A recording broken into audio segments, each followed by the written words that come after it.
The issue was that I gave C the worksheet first. So he had access to the information that was contained. And so when it got to his turn to carry out the exercise, he now made use of that information and everybody said he was the best. So what am I saying? Sometimes we delegate and we think we are doing it effectively. However, we are not doing it right. Perhaps because we don't know the delegation process.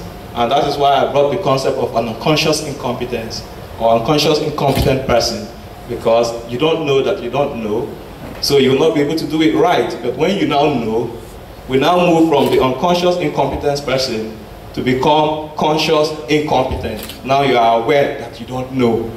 Then from there, you now move to the conscious competence. You now know that you know. So we have a delegation triangle here.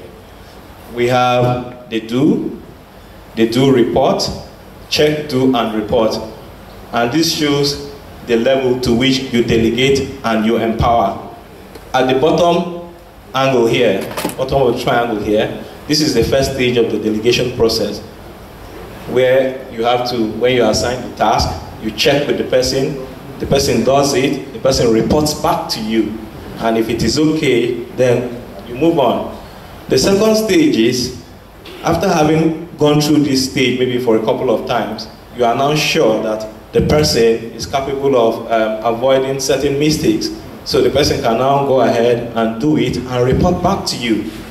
At this stage, the do is when you are now confident of the employee, because having gone through this stage here and moved up to this stage, you are confident that the person can now go ahead and do it without error. So when next you want to delegate, I advise that you look at the delegation observer worksheet, look at the questions and ask yourself. You can tick yes, no, and by the time you see that you have answered yes, I can assure you that the person you are delegating the task to will perform very well. And in essence, it's going to save your time.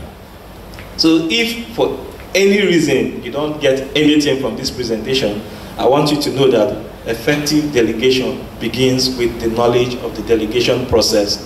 Thank you.